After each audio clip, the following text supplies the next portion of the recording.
Boa noite, galera, tudo bom? São 5h17 da manhã. Estou aqui tentando estudar para uma prova oral que vou fazer logo mais tarde, falar sobre a Comissão Interamericana de Direitos Humanos, né?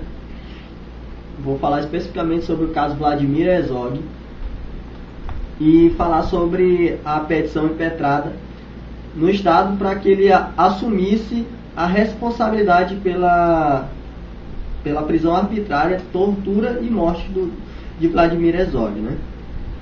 Herzog. Muito sono. Por isso que eu tô assim. Pois bem, vou simular aqui a minha fala na prova oral, né? Que possivelmente serão perguntados, mas eu vou falar logo aqui um contexto por extenso para que eu possa testar o meu nível de conhecimento sobre esse assunto. Vamos lá, para que a gente tenha um conhecimento ou um entendimento melhor sobre o assunto, eu vou falar sobre o contexto histórico, né? Primeiramente, para que a gente possa encaixar esse contexto histórico ao contexto da petição impetrada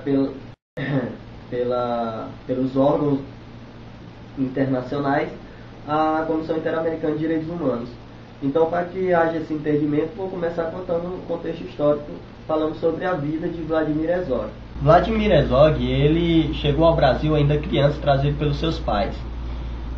Quando se tornou adulto, ele se naturalizou brasileiro, né, e mudou o nome. Antes chamava-se Vlado e passou a se chamar Vladimir, né? Então, ele começou a trabalhar em um jornal chamado Estado de São Paulo, né? E se formou em filosofia. Na sua pós-graduação, conheceu a sua esposa, sua esposa chamada Clarice. Clarice estava estudando sociologia e ele estava fazendo especialização. Beleza. 45 dias depois que ele casou com Clarice, houve a ditadura militar, né? A queda do governo. Deputados, senadores, legisladores, eles foram expulsos do parlamento, do Congresso, né? Houve uma repressão ali também na mídia, censurando a mídia. Herzog, óbvio, ele como jornalista, se sentiu incomodado, né, com essa situação. E então aceitou um convite vindo da BBC de Londres para ir trabalhar lá. Partiu para a BBC de Londres. Lá em Londres ele teve 2 filhos com Clarice, né? E com saudade do Brasil, ele resolveu voltar para o Brasil com a Clarice e seus filhos.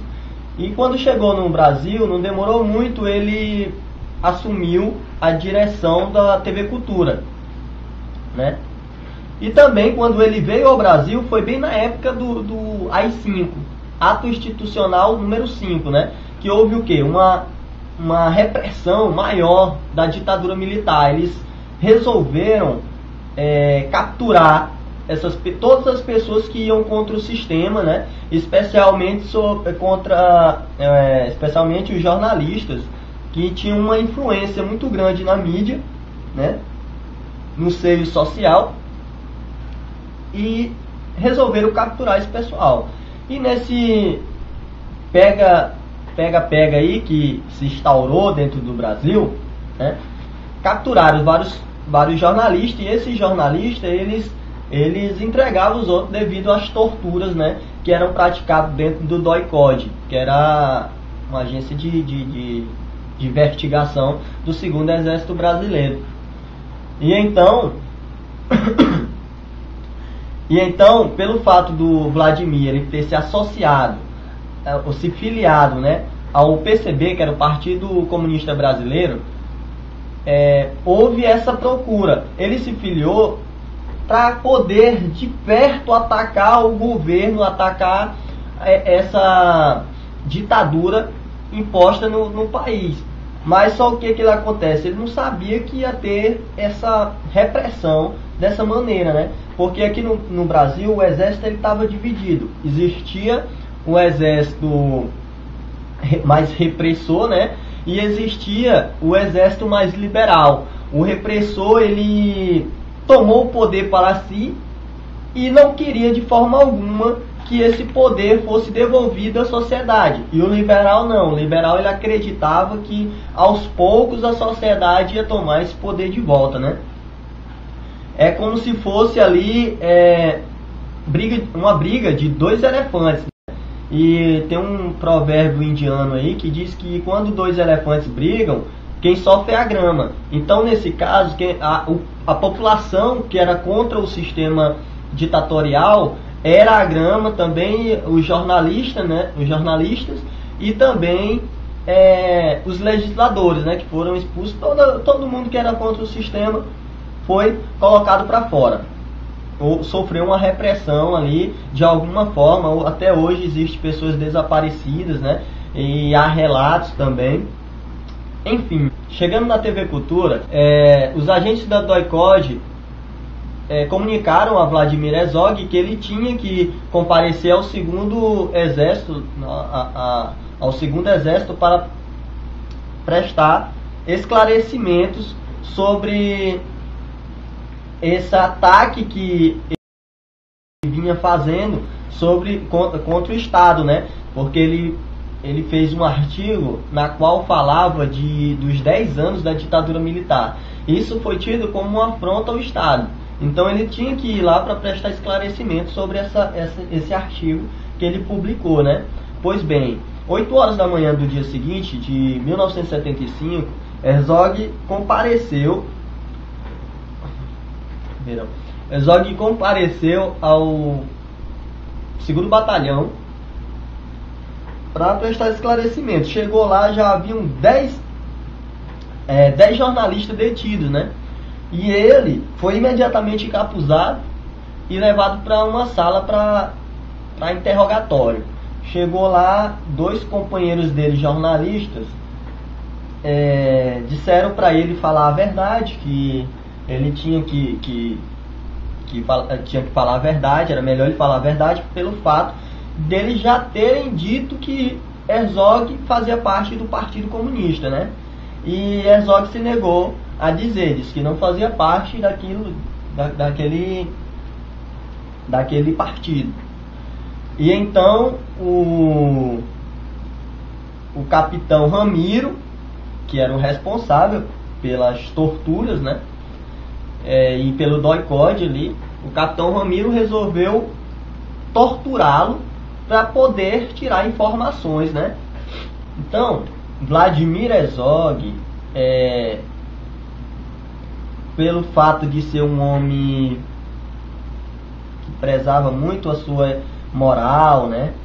Sua idoneidade, então ele assinou de próprio punho, né, a confissão, mas logo depois se arrependeu e rasgou a confissão, que foi o que gerou a sua tortura, né, e a morte posteriormente de Vladimir. Os agentes do DOI-CODE então o pegaram, colocaram um pano na boca, né, bateram nele e tal, e 15 horas depois ele apareceu, foi feita uma nota dizendo que ele havia se matado, né? E então 30 dias quer dizer, 7 dias depois, na missa de 7º dia, houve realmente uma grande comoção por parte da sociedade, né? Todo mundo pegou aquele sentimento para si de revolta e fez com que houvesse uma aceleração no processo de democratização, né? E esse processo de democratização foi dado graças a essas pessoas que deram a vida para poder termos um país democrático, né? Então, antes disso, vou falar aqui do velório, né? Que eu passei um pouquinho, mas eu vou falar do velório. quando foi feito, foram arrumar um ritual ali para o sepultamento, foi constatado que houve tortura, né? Houve tortura por parte dos agentes do DOI-CODE, que não tinha sido suicídio, mas sim tortura. E o rabino, quando soube disso, porque no ritual judaico ali, quando a pessoa comete um suicídio, ele é tido como um pecador e é enterrado ali pelas beiradinhas do cemitério, né? E quando o rabino, que é um chefe um chefe judaico, ele soube do que estava acontecendo, ele pediu que fosse enterrado, quer dizer, ele ordenou, né? Porque lá é hierarquia, ele ordenou que Vladimir Herzog fosse enterrado no centro do cemitério com todas as honras dignas de um cidadão brasileiro, judaico, né? E de uma pessoa de bem que ele era. E então, 7 dias depois do enterro, houve essa comoção que fez com que gerasse uma revolução, né, por parte da sociedade, e fez com que acelerasse esse processo de democratização no Brasil. Algum tempo depois, quer dizer, teve também a morte de um metalúrgico 30 dias depois, que fez com que o presidente da época, o Geisel, fez com que ele colocasse um basta naquilo, né, afastando o comandante do batalhão do exército e colocando um general para substituí-lo, né? E um tempo depois também ele deu uma entrevista falando que ele tinha conhecimento do que estava acontecendo lá, né? Que ele teve conhecimento sobre a morte de Vladimir Herzog e caracterizou aquilo como um verdadeiro homicídio, né? Um verdadeiro homicídio cometido pelo Estado, né? E então Clarice, esposa de Vladimir Herzog, resolveu entrar com uma ação judicial civil, ganhou a causa impetrada pelo juiz, não me lembro o nome dele, Sérgio alguma coisa. Pelo fato dele ser um juiz jovem da época, quer dizer, o Estado ele pensava que o juiz, pelo fato dele ser jovem, ele ia dar ganho de causa ao Estado, né? Que ia se omitir diante dessa situação.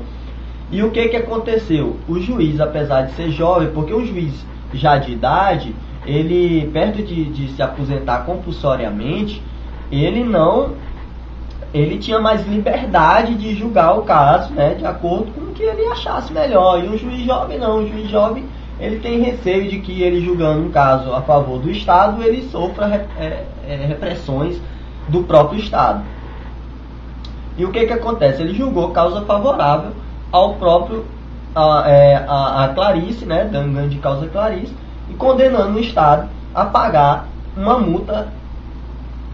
multa referente à prisão arbitrária, tortura e morte de Vladimir Herzog. E, então, entrando já nesse contexto aí, esse contexto do caso Vladimir Herzog na Comissão Interamericana de Direitos Humanos, eu vou falar aqui para vocês sobre o contexto do caso, né? Que eu contei aqui foi mais ou menos o contexto histórico de Vladimir Herzog. Agora eu vou contar o contexto do caso, da petição impetrada na Comissão Interamericana de Direitos Humanos, né? O caso é o seguinte: dia 10 de julho de 2009, a Comissão Interamericana de Direitos Humanos, ela recebeu uma petição referente, né, à prisão arbitrária, tortura e morte do jornalista Vladimir Herzog, né, ocorrida na dependência do Exército em 1975, e a contínua impunidade dos fatos em virtude de uma lei de anistia promulgada durante a ditadura militar brasileira, que perdoa os crimes políticos cometidos naquela época. Agora, passando para os direitos violados, os peticionários tinham em vista que os direitos violados foram os direitos da Declaração Americana, da Comissão Interamericana, né? Deixa eu só dar uma lembrada aqui. Da Declaração Americana, Convenção Americana e da Convenção Interamericana, né? A petição, os artigos violados foram desses 3 órgãos. E os peticionários que entraram com essa ação foi a Justiça pelo Direito Internacional, né? A petição foi apresentada pelo Centro, pela Justiça e pelo Direito Internacional, pela Fundação Interamericana de Direitos Humanos, né? Pelo Centro Santo Dia de Arquidiocese de São Paulo e pelo Grupo Tortura Nunca Mais de São Paulo. O sujeito, que é o Estado, que recebeu a acusação, ele se defende alegando que não houve omissão a respeito da petição, do contexto,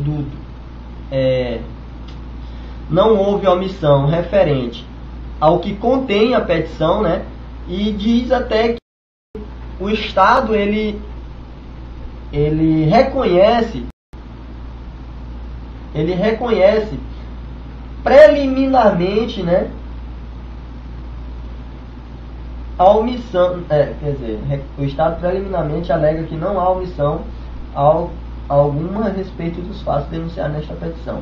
Uma vez, o Estado ele alega que formalmente ele reconhece, até coisa aqui, ele formalmente reconhece sua responsabilidade pela morte e pela detenção arbitrária da suposta vítima. Por que que formalmente ele reconhece?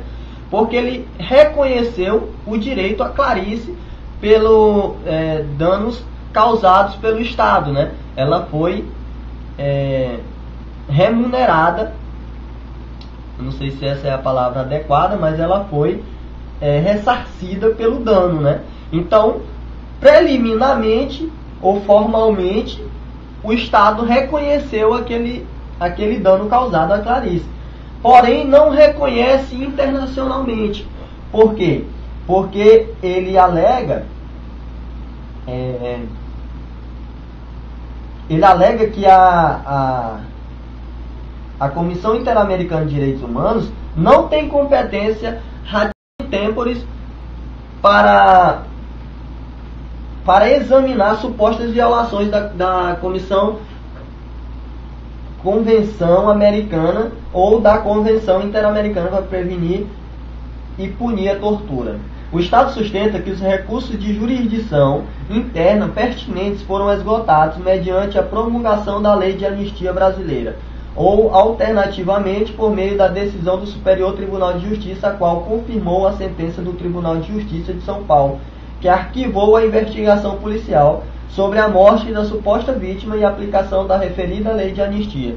Quer dizer o quê? Eles queriam, a Procuradoria-Geral da União, ela queria reabrir o processo por pedido do parquê, né? E o que houve? A juíza entendeu esse caso como um caso julgado, que não tinha como mais recorrer, porque já tinha sido transitado e julgado.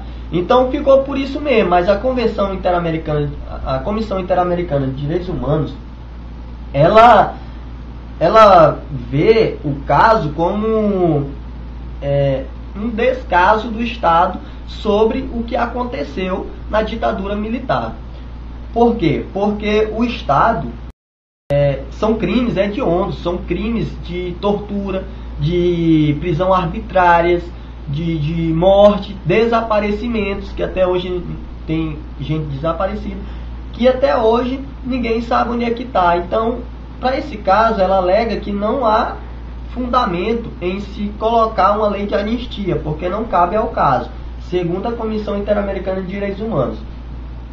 Pois bem, a decisão proferida, no caso, diz o seguinte: sem prejuízo do mérito do caso, em conformidade com as disposições dos artigos 46 e 47 da Constituição Americana, a Comissão Interamericana decide declarar a petição admissível com respeito à suposta violação dos artigos 1, 4, 18, 25 da Declaração Americana e dos artigos 1, 8, 25 da Convenção Americana, em conexão com as obrigações gerais estabelecidas no artigo 1, 2 do mesmo instrumento, e do artigo 1, 6 e 8 da Convenção Interamericana para prevenir e punir a tortura. Por outro lado, a CID considera que as alegações dos peticionários não expõem fatos que caracterizem uma violação do artigo 26 da Declaração Americana. A Comissão Interamericana de Direitos Humanos decide também notificar as partes, publicar este relatório e incluí-lo em seu relatório anual à Assembleia Geral da Organização dos Estados Americanos. O Estado aqui, nesse caso, ele também reconhece formalmente quando se tem um livro que fala da memória, né, de Vladimir Herzog, que busca trazer essa memória referente ao caso Vladimir Herzog. E também pelo prêmio que é atribuído aos jornalistas, também um prêmio que eu não me recordo o nome, né, mas existe uma premiação Vladimir Herzog que dá um prêmio máximo ao jornalista que melhor fizer uma matéria e assim por diante. Então é isso aí, pessoal. Esse aqui é o meu trabalho, foi 23 minutos aqui tentando enrolar. Tem mais 15 minutos aqui um vídeo que eu vou publicar para fazer uma comparação, para pegar melhor. Então é isso aí. Espero que tenham gostado. Tamo junto. Falou.